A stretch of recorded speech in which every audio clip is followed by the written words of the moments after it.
Now, very quickly, I want to give you some, what I call them 10 quotes for flavor.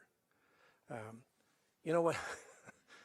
You can have a very good dish and sometimes needs just a little spice or a little salt or something to jack it up a bit. So these are the jalapeno peppers for this talk here, okay?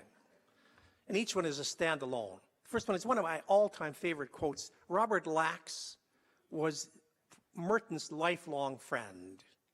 And this is a deceptive, this sounds simple, deceptive wisdom. This is this: the task of life is not so much finding a path in the woods as finding a rhythm to walk in. Now, that probably isn't true for the first half of life, as Richard Rohr would say. Earlier on, we are looking for a path.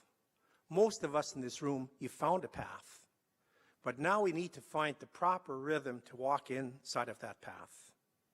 The second one, I'm going to come back to that, which comes from Edward Skillebeck's, which the Oblates have shamelessly stolen, and we have it in all of our chapter documents now. But it's a great line. He said, what you dream alone remains a dream. What you dream with others can become a reality. You're going to see that's part of discipleship. Then, this one's a stunning one from Annie Sexton, the poet. And only poets can come up with something like this. She says, Jesus was on that cross. And after they had pounded nails into his hands, after that, everyone wore hats. Isn't there a powerful incongruity in there, you know? Jesus dies for us, and we say, women, you better wear hats in church. Okay, I'll leave you with that. Okay. Rachel Held Evans, who sadly just died last month, her funeral was just some days ago, says, this isn't a kingdom for the worthy, it's a kingdom for the hungry. Then, Sarah Miles, in the Eucharist we receive the unboundaried body of Christ. It's quite an expression.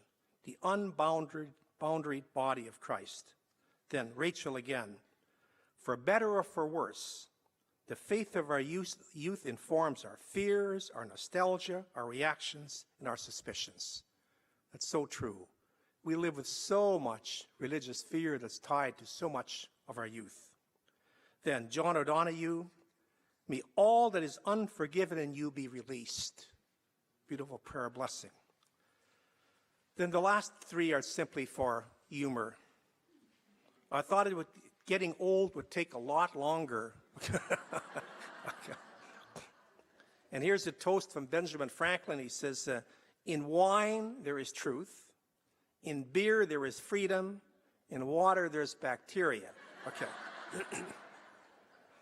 And the last one, stop trying to make everyone happy. You're not tequila. Okay.